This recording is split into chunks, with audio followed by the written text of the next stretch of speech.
The video game industry is absolutely melting down over EA being sold to Saudi Arabia. Here's a tweet by PC Gamer where they say a former BioWare lead writer reads the runes on EA Saudi deal and speculates that guns and football are in and gay stuff is out, and that the RPG studio may be for the chop. Now, I'm going to go on a limb here. I think we're going to see some layoffs. I think people at BioWare and EA that were buying into the nonsense that BioWare has been doing, worrying about gay stuff being in games, I think they're out of here. I think hands down 110% they're out of here. But we're going to talk about it more today. So yeah, they sold out in a $55 billion deal to Saudi Arabia and Jared Kushner. And this is a big news story, guys. This is probably the biggest gaming news story in quite some time. And like I said, the internet is losing its mind.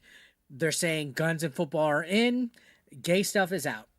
Isn't it weird that that's where the gaming industry, the people that develop stuff, the people that work at the studios, the writers, they're more worried about whether gay stuff is going to be in a game or not, instead of actually just making entertaining video games? Why is that the case?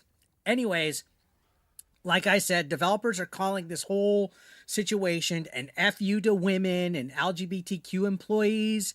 But here's the thing when it comes to this Saudi Arabia deal. What if it actually fixes gaming? My last video, I kind of was a little bit pessimistic about it. In my opinion, they still owe $20 billion in debt after this situation. They're going to want to make that money back. And EA is notorious for its microtransactions. I'm not holding my breath that EA is going to suddenly magically become a better company. We're probably going to still see some tomfoolery with microtransactions and nickel and diming people, because at the end of the day, investors want their money back. But let's just, I know it sounds insane when I'm trying to give them the benefit of the doubt, but think about it. EA is one of the biggest publishers on the planet. What happens here is going to affect every other studio and what they do. If they shift their focus, gaming as a whole is going to shift. That means the games that you and I will be playing 5 years from now are literally going to be decided by this deal. And that's honestly why a lot of these gaming industry people are freaking out. They don't want their political ideologies pushed out. But I think the buck stops here, guys. It's time to make gaming great again. For years, these companies have been hiring off of a checklist. Literally, oh, let's check off the boxes for DEI. I know people think that doesn't exist, that it's not a real thing, but it is. Okay, they're following checklist instead of actually hiring talent. It wasn't who's the best for the job, right? Let's hire the best person for it. It was more of a, who can we put on our brochure so we can get diversity points? They want to just score diversity points. Now the industry's been collapsing. If you haven't noticed the last couple of years or so, layoffs are everywhere, top to bottom. And these people are getting cut. The people that are more worried about diversity checklists, they're getting cut out of here. Suddenly that's a hate crime because Saudi Arabia, whether you like them or not, I know there's a lot of controversy. Some people think they are currently some of the worst people on the planet. They are basically treating this like EA has sold out for blood money. Honestly, come on, at the end of the day, corporations don't care about your pronouns. They don't care about your identity. They care if you make them money, period. And Saudi Arabia definitely doesn't care about pronouns. Saudi Arabia definitely doesn't care about identity. The one thing that I do know they care about is money. So it's going to be interesting to see where this goes, whether the pendulum swings to let's up the ante on microtransactions and making people pay all sorts of nickel and dime nonsense for their games, or the pendulum swings here and they actually deliver and bring some amazing games, because EA is sitting on a boatload of franchises here. But PC Gamer is running this headline here. They're literally running this headline here. Like, EA is under Saudi control, and it means guns and football are in, gay stuff is out.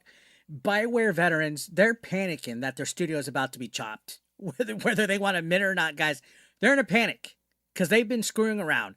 Twitter, Blue Sky, they're full of devs that are crying that masculinity is back. And why is that a bad thing?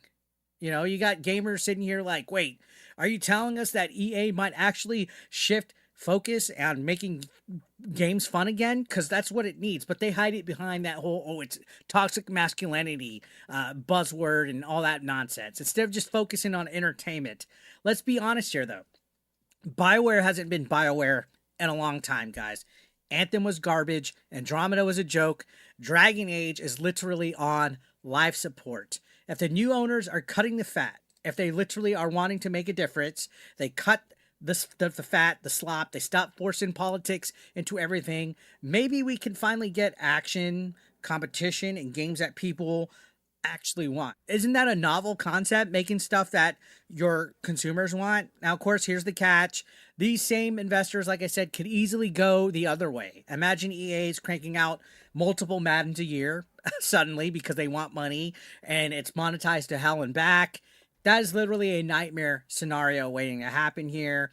But why does this matter to you and me? Some of you guys might be like, oh, well, I don't play EA. I don't play Madden. I don't care what they do. And look, guys, this deal isn't just about EA like I tried to say the other day. It's a signal to the whole industry. If EA proves that you could drop the activist content and make money by focusing on gamers, every other studio is going to follow. Love it or hate it, that changes everything. And if they go the whole full monetization route and they make money from that, the other studios are going to follow. So depending on what they do here, for better or for worse, is where the industry is going to go here. You're out of your freaking mind if you don't think any other studios like Ubisoft aren't watching this closely.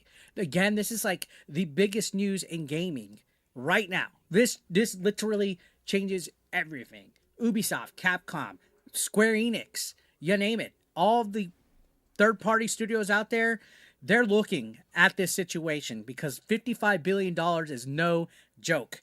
This acquisition of EA is the biggest thing, I would say, since the ZeniMax acquisition that Xbox had.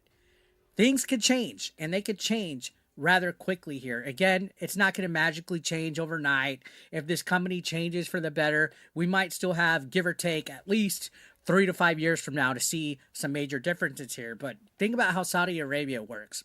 Political-wise, belief-wise, ideology-wise, they could possibly cut out a lot of stuff.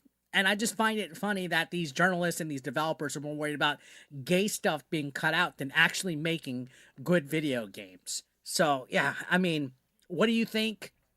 Is this the start of gaming's comeback? Do you think we're going to see a new renaissance here? Are we totally back, boys? Or is this just a new kind of disaster waiting to happen because they're going to get money hungry? I mean, they still owe like $20 billion in debt.